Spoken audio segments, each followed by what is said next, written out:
Everybody, and welcome to the Garage, the Court of Public Opinion. Peter Clayton's behind the camera. I'm Jeremy Cordeaux, and we're in session with another Court of Public Opinion. Everyone, and I don't think there is an exception, everyone from time to time has a bad back.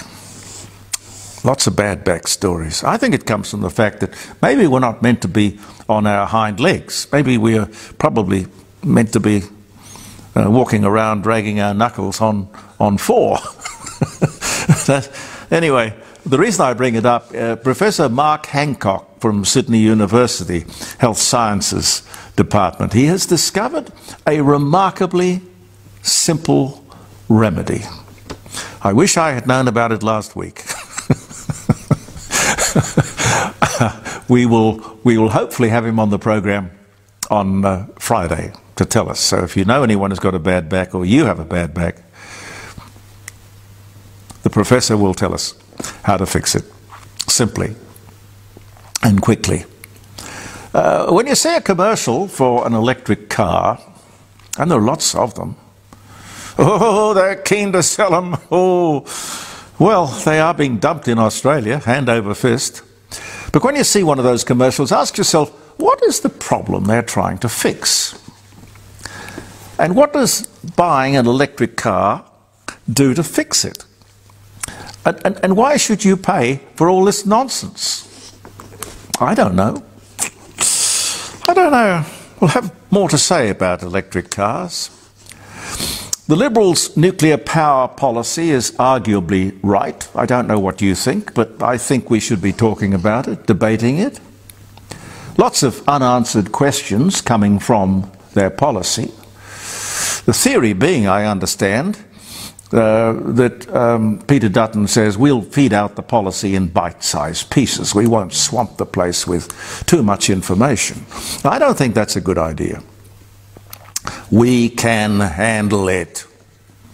We can, most importantly, handle the truth. And I'll remind Peter Dutton of this. He was the man who quite correctly said of the Voice at the time of the referendum. He said of the Voice, if you don't know, vote no. Well, so it's just thousands of unanswered questions. Don't have unanswered questions. Peter Dutton must sell the idea of atomic power. It's not a bogeyman. It is safe. It's logical. It will save us money and will boost the GDP of this country considerably. It will improve our competitiveness. It will create jobs. But so far, all we have is the information that there will be 7 nuclear sites around Australia on existing coal-fired power stations. Well, that makes perfect sense. You're making use of the infrastructure around. The state governments and the CFMEU, well, they may have different ideas about all of this. You can bet they will. But it is a very significant political gamble for Peter Dutton. No costing, no timing. Okay, we have uranium. And we have coal, abundantly. And I think one is obliged to use what the good Lord has given you. We are the most energy-rich country in the world. We are a sort of a Saudi Arabia. Coal and gas and uranium. The lefties of this world want us to turn our backs on opportunity and prosperity. Like those demonstrators, you know, the vandals, the chaos, chucking red paint around, tearing down statues. Now they're deciding that milk is one of those evil colonial things. I can't believe these people. The Just Say No to Oil Brigade. All those people, they have no truth, no logic, nothing. Just lefties who are probably all on welfare, no jobs. They make no contribution to society. They wish to, I think, just bring society to its knees. At this, they are doing a pretty good job. You can expect a huge anti-nuclear campaign on the ABC. It's already started. The ABC is where we should be getting intelligent analysis. But, like their coverage of the Voice referendum, we will get a stacked deck. What could you expect? Kim Williams, the chairman of the ABC, was speaking in Melbourne on Wednesday night last week, about the great job the ABC was doing and why it deserves more money. Deserves more money? It gets over $1 billion a year. Anyone who saw Sarah Ferguson's interview with Ted O'Brien, well, it wasn't an interview, she was badgering him. It was just a blatant left-wing rant on her part. Look, there was a time, I can remember it, there was a time when the ABC was a beacon of everything it should be. It was a meritocracy. This was back in the days of Sir Charles Moses and Sir Talbot Duck Manton. And pre-Gough Whitlam. Oh, pre-Gough Whitlam, absolutely. Yeah, and of course Kim Williams is married to Gough Whitlam's daughter. Labour Party royalty. The ABC back in the day employed only the best of the best. They were elitist, blatantly, unashamedly. Today, it seems just the left wing is employed. No attempt to get any balance or excellence. And the proof of the pudding is in the eating. You see, in every city in Australia, there are close to 25 stations and outlets, online, TV, radio, some of which have a rating as low as an asterisk or a 1, sometimes a 2, hardly registering on the Richter scale. But what they do is they add them all up together. So they've got a rating of 25. We rate very well. No, that's rubbish.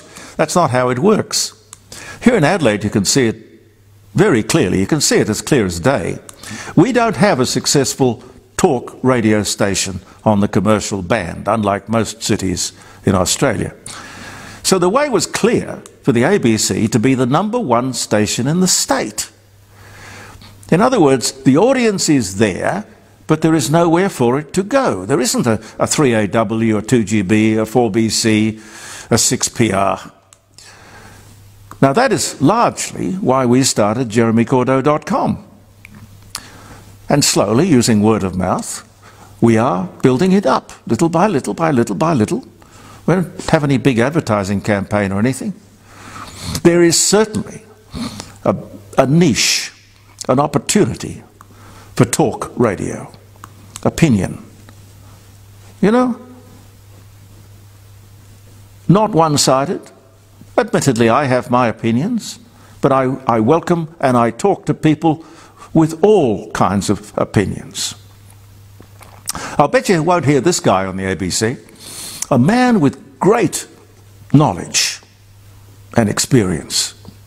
His name is Dr. Addy Patterson. I don't know if you've heard of him. He was the former head of ANSTO. ANSTO, the authority on all things nuclear. He says there is not an ounce of credibility in Labor's position on nuclear power. As I say, you're not going to hear this man on the ABC. But you will, hopefully, hear him Friday at the dining room table, jeremycordeaux.com, 9 to 12. I haven't locked it in yet, but I'm chasing him like crazy. What he had to say on the subject was absolutely eye-opening, riveting. A man of great intellect and knowledge. A man like Ian Plimer, Professor Plimer. We are so fortunate to have some really knowledgeable, great people to speak on just about any subject you can think of. South Australia's Premier, Peter Malinauskas, he dipped his oar in the water over this whole thing. He says that he would support nuclear if it wasn't more expensive. Then why does he support renewables when they are demonstrably proven to be more expensive? Makes no sense. We've got coal and we send it to China. We sell it to China. We export to other people the benefit of our coal. But we're not allowed to use it ourselves. What do these people think the Chinese are doing with our coal? Are they sort of burning it in a different atmosphere or something? It's bizarre, Stone Age, absolute Stone Age nonsense. Just let me remind you about this lovely award that one of our sponsors got, which was scooping the pool to become in South Australia, in the east of our wonderful city, the Rising Sun Best Pub and Bar title. The Rising Sun Inn in Norwood has scooped up the Best Pub and Bar title. Anyway, I'm just so chuffed that their sort of excellence is being universally recognised and talked about, because there's nothing more successful, nothing succeeds like success. And the Rising Sun Inn, thanks to Jackie and thanks to Grant, have become a great success story. It is a very old inn, probably the oldest. I don't think it's ever been anything else but an inn. It's in Norwood. There are 5 different areas. Most have open fires. A beautiful, warm, cosy pub with a wonderful bar, fantastic kitchen, great menu. Whether you're having a quiet romantic dinner or you're having something a lot more celebratory, and maybe, I don't know, a wedding reception or a product launch or anything at all, have a talk to Grant on 08, that's if you're out of town, but all you really need is this number, 8333 0721. The Rising Sun Inn. Have a talk to Grant. And we are so proud to have him and that lovely, lovely restaurant and inn and bar as a sponsor. Now, here is something else. I might just leave you with this. Apart from population, which I think Pete agrees with me on this,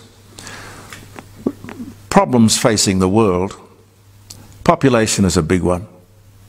Because we're very messy, humankind, very messy. We make a lot of mess. But apart from population, the biggest controllable environmental problem is plastics. And I want to continue talking about this because you've got to keep it up there in the public mind.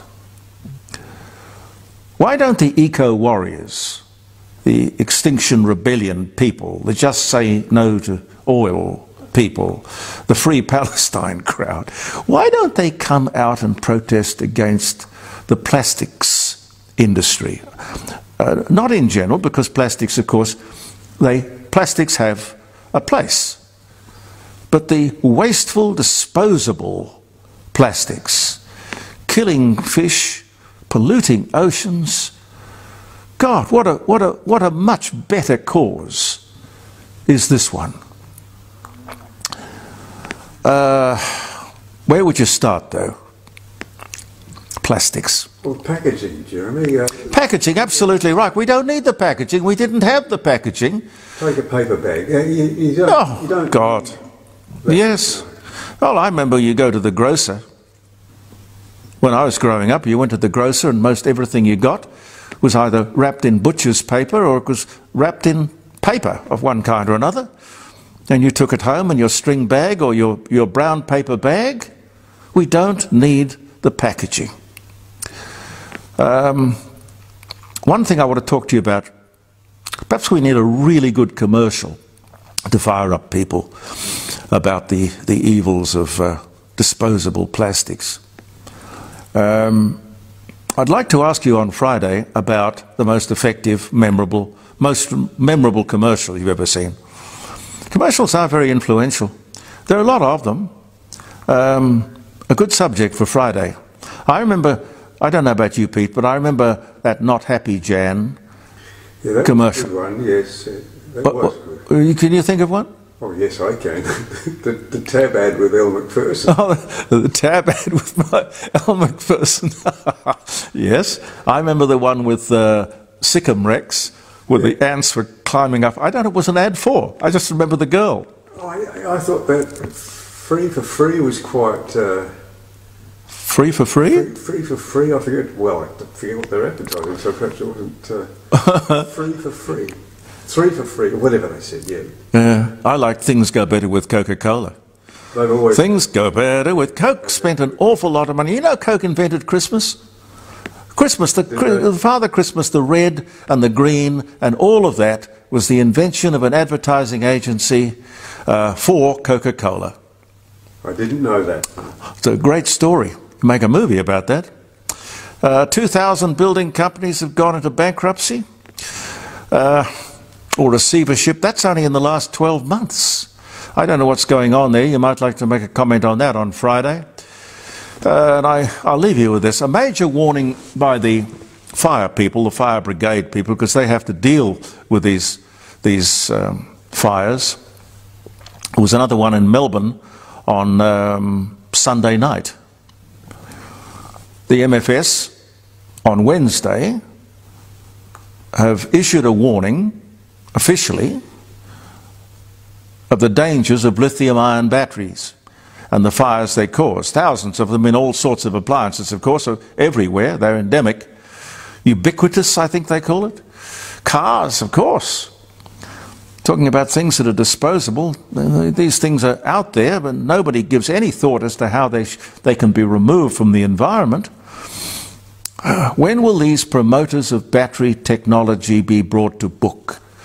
Tanya Plibersek met on Friday, I think it was, to work out what to do. A bit late, of course. 12,000 fires in the last year and no plan for the safe disposal of batteries. I don't think that's good, ladies and gentlemen. Jeremy, we've mentioned this before, but it might be worth mentioning. You know, the Norwegian ferry company is one that won't carry battery cars. Yep. Underground car parks that will refuse. Yeah, and you can imagine shopping centres have got a lot to lose if they find that these things are a present danger, and they are. Okay, happy birthday, happy wedding anniversary. I hope you're going to have a lovely day if it is a day of celebration. Look at that. The toothbrush was invented in China. What did they do before toothbrushes? It was 1498. How would you ever pinpoint the date, I wonder? The early Chinese toothbrush was basically boar bristles from a pig. 1498. According to the manuscript, a piper leads 130 children in Hamlin away, never to be seen again. The first mass child abduction, I would say. Well, that's according to legend anyway, I don't know. 1284 was the year. Elvis Presley sings in Indianapolis, the last performance of his career. On this day in 1977. It's fascinating, isn't it, Pete? You never know when your last day is. No. I suppose if you knew, you'd give it everything you got. We have to make every day count. We have to make every day count. I totally agree with you. Carl Benz of Germany receives a US patent for a gasoline-driven automobile. That was this day in 1894. Chris Isaak, American rock singer, songwriter, born California in 1956. Always put Isaac on his guitar. You know that? Have you seen? He's a character. Oh, yeah, he's a character. He's a fantastic character. Is he a good guitarist?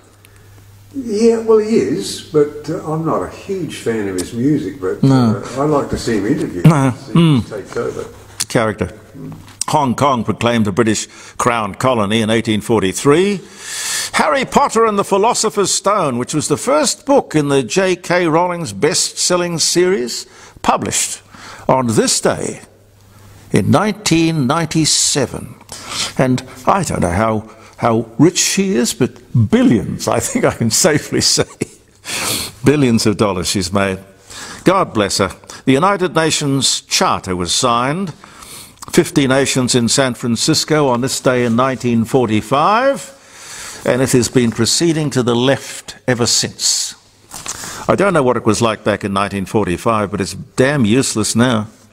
Chris O'Donnell, American actor, Scent of a Woman, and NCISLA, born in Illinois in 1970. Lightning hits gunpowder warehouse in Luxembourg, 1807. Bad luck. Oh, God, 230 people are killed.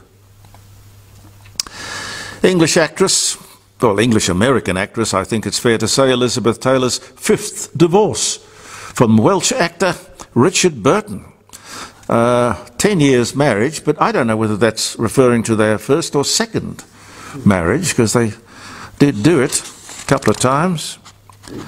US President John F. Kennedy gives his famous Ich bin ein Berliner, which he thought meant I am a Berliner. In actual fact, it meant, as he said it, it meant I am a donut. His speech in West Berlin, but he was so charismatic, they all went crazy. It didn't matter what he said. Berliner, I suppose that's Berliner as in a Berliner bun. Yeah. Okay. And what else? Dennis Thatcher, first baronet, English businessman, husband of Margaret, dies at 88. 2003. Cher, American singer and actress, 1975. 28, divorces American singer, songwriter, and I think he was the mayor, or was he a congressman or something? I don't know. Sonny Bono, after 10 years of marriage. Melanie Griffith weds American actor Don Johnson for the second time. Can't imagine people getting married twice. Very interesting. And Kevin Rudd, from the Rudd-Gillard-Rudd era, Kevin Rudd defeats Julia Gillard in a leadership battle to become Australian Prime Minister in 2013. Some of the things for which we remember the day, I hope it's going to be a very happy one for you. Now, thank you for joining us, and I hope you might join us on Friday when we'll sort of endeavour to have a really interesting program ready between 9 o'clock and 12 from the dining room table as we live stream, jeremycordeaux.com. Phone calls, guests, music, whole kit and caboodle, as they say. Thank you for viewing the Court of Public Opinion, ladies and gentlemen. I'm Jeremy Cordeaux. Peter Clayton and I'll see you with the posting and the podcasting next week. Believe in yourself, and goodbye for now.